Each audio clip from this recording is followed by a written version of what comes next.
کی قربانی کو قبول کرتا ہے۔ قربانی ہمیں تقویٰ کا سبق دیتی ہے، اس لیے اللہ نے سورہ حج میں فرمایا لن ینال اللہ لحومها ولا دماؤها ولکن ینالہ التقوی منکم، اللہ کو تمہاری قربانی کا گوشت نہیں پہنچتا، تمہاری قربانی کا خون نہیں پہنچتا، اللہ کے تقویٰ پہنچتا ہے۔ یہ قربانی ہمیں تقویٰ کے ساتھ، اخلاص کے ساتھ ایک اور بہت بڑا سبق دیتی ہے، اور وہ سبق یہ ہے کہ ہم اللہ کے حکم کے آگے سر تسلیم خم کر دیں، اللہ کے حکم کے آگے جھک جائیں، ہمارے اندر تسلیم و رضا کا جذبہ پیدا ہو جائے۔ اسی لیے اللہ تعالیٰ نے سورہ حج کے اندر فرمایا وَلِكُلِّ أُمَّةٍ جَعَلْنَا مَنْسَكًا لِيَذْكُرُوا اسْمَ اللَّهِ عَلَىٰ مَا رَزَقَهُم مِّن بَهِيمَةِ الْأَنْعَامِ، ہر امت کے اندر ہم نے قربانی کا حکم رکھا ہے، ہر امت کے اندر قربانی کا طریقہ رکھا ہے، تاکہ وہ اللہ تعالیٰ کے دیے گئے جانوروں کے اوپر، چوپایوں کے اوپر اللہ کا نام لے۔ فَإِلَٰهُكُمْ إِلَٰهٌ وَاحِدٌ، تو اے میرے بندو تمہارا معبود ایک ہے، فَلَهُ أَسْلِمُوا، اسی کے فرما بردار بن جاؤ۔ وَبَشِّرِ الْمُخْبِتِينَ، اور اے میرے نبی آپ بشارت سنا دیں اللہ کے ان بندوں کو جو اللہ کی بارگاہ میں جھک جایا کرتے ہیں، اللہ کی بارگاہ میں سرنڈر کر دیتے ہیں، اللہ نے ان کو بشارت سنانے کا حکم دیا ہے۔ قربانی ہمیں اتباع سنت کا سبق دیتی ہے۔ یہی قربانی اگر ہم عید الاضحیٰ کی نماز کے پہلے کریں، سارا طریقہ صحیح ہو، دعا بھی ہم صحیح پڑھیں، جانور بھی ہٹا کٹا ہو، لیکن ہماری قربانی اللہ کی بارگاہ میں قبول نہیں ہوگی۔ بخاری شریف کی روایت ہے، حضرت براء ابن عازب کہتے ہیں کہ اللہ کے پیارے نبی نے عید الاضحیٰ کا خطبہ دیا، اور خطبے میں اللہ کے نبی نے فرمایا ان اول ما نبدأ به فی یومنا ان نصلی، آج کے دن پہلا کام ہم یہ کریں گے کہ نماز پڑھیں گے، ثم نرجی فننحر، پھر ہم آ کر کے قربانی کریں گے۔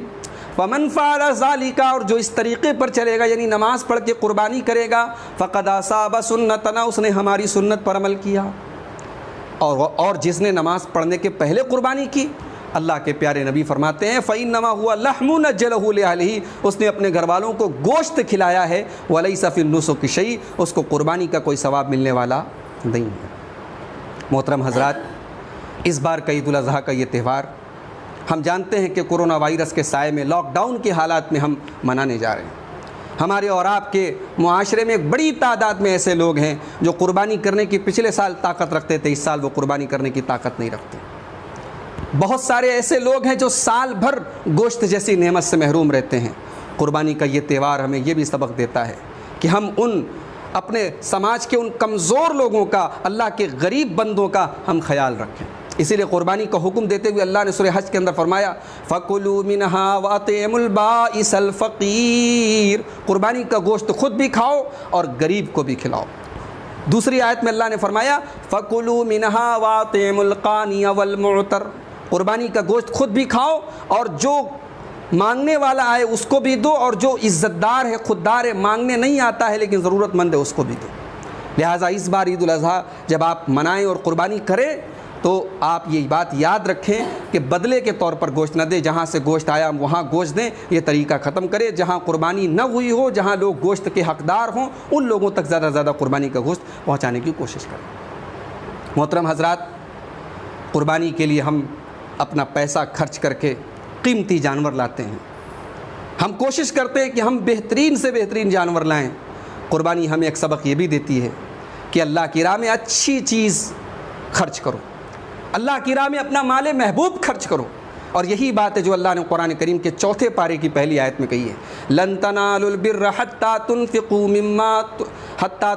مِمَّا تُحِبُّونَ، تم نیکی کو نہیں پا سکتے، تم جنت میں نہیں جا سکتے جب تک اپنا محبوب مال اللہ کی راہ میں خرچ نہ کرو۔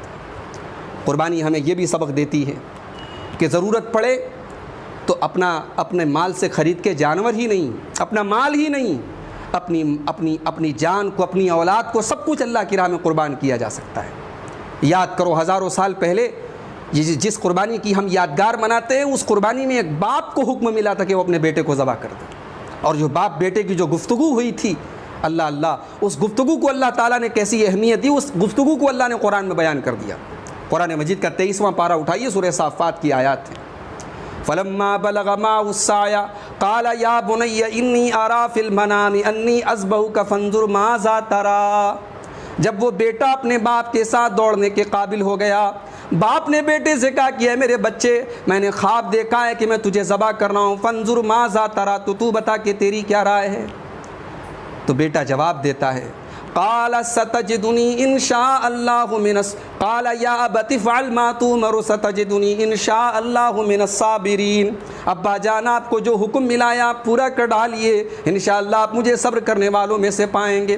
فلما اسلما وتلہ للجبین، جب دونوں باپ بیٹے اللہ کے حکم کو پورا کرنے کے لیے تیار ہو گئے اور باپ نے بیٹے کو پیشانی کے بل یا کروٹ کے بل لٹایا، ونادیناہ یا ابراہیم قد صدقت الرؤیا انا کذالک نجزی المحسنین، ہم نے پکارا کہ ابراہیم تم نے اللہ کے خواب کو سچا کر دکھایا، بے شک یہ بہت بڑا امتحان تھا جو تم نے پورا کر دیا۔ یہ اس قربانی کی ہم یادگار اور اس کو ہم یاد کرتے ہیں اور اس سنت کو ہم زندہ کرتے ہیں۔ تو قربانی ہمیں یہ بھی سبق دیتی ہے کہ ضرورت پڑے تو اپنا سب کچھ اللہ کی راہ میں نچھاور کرنے کے لیے ہم تیار ہیں۔ محترم حضرات، قربانی کا جب ہم جانور لینے جاتے ہیں تو ہم عیب دار جانور نہیں لاتے، عیب دار جانور قربانی کے لیے نہیں چلے گا۔ اللہ کے پیارے نبی فرماتے ہیں 4 قسم کے جانوروں کی قربانی جائز نہیں، ابو داؤد کی صحیح روایت، 4 قسم کے جانوروں کی قربانی جائز نہیں۔ العوراء بین عورها، جو اتنا اس کی ایک آنکھ خراب ہو اور اس کا کانا پن بالکل واضح ہو۔ والمریضۃ بین مرضها، اتنا بیمار ہو کہ سانپ لگ رہا ہے کہ بیمار ہے۔ والارجاء بین ذلوا، لنگڑا ہے اور لنگڑا پن بالکل کلیئر ہے۔ والکثیر التی لا تنقی، بالکل دبلا پتلا نہ ہو۔ معلوم یہ ہوا جب اللہ کی راہ میں کمزور جانور نہیں چلتا، جب اللہ کی راہ میں عیبدار جانور نہیں چلتا، تو ہم اپنی جوانی کو چھوڑ کر ہم بڑھاپے میں اللہ کو راضی کرنے کا کام کیوں کرتے ہیں؟ جب ایک صحیح سالم جانور ہی اللہ کی راہ میں چلے گا تو انسان بھی جب صحیح سالم ہو، تندرست ہو، مضبوط ہو، ہٹا کٹا ہو، تبھی اس کی عبادتیں اللہ کی قبول ہوں گی۔ جوانی کی عبادت کا جو درجہ ہے وہ بڑھاپے کی عبادت کا درجہ نہیں ہے میرے بھائی۔ حضرات، جب ہم قربانی کرتے ہیں تو ہم کوشش کرتے ہیں کہ ہمارا جانور بے عیب ہو، جانور بے عیب ہو، اس لیے کہ ہم جانتے ہیں کہ اللہ کے عیب دار جانور نہیں چلے گا۔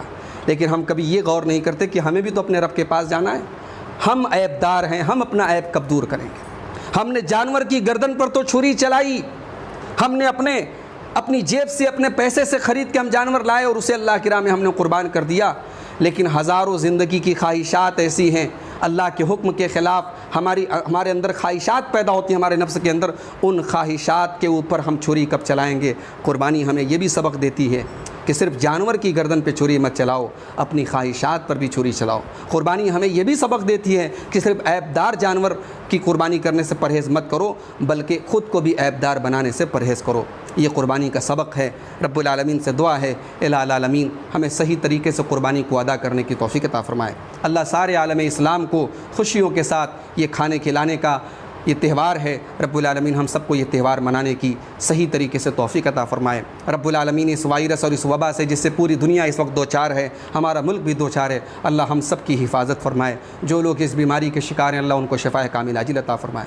لوگوں کے روزگار، لوگوں کے کاروبار پچھلے 4.5 مہینے سے بند ہیں، رب العالمین سب کے کاروبار کو کھول دے۔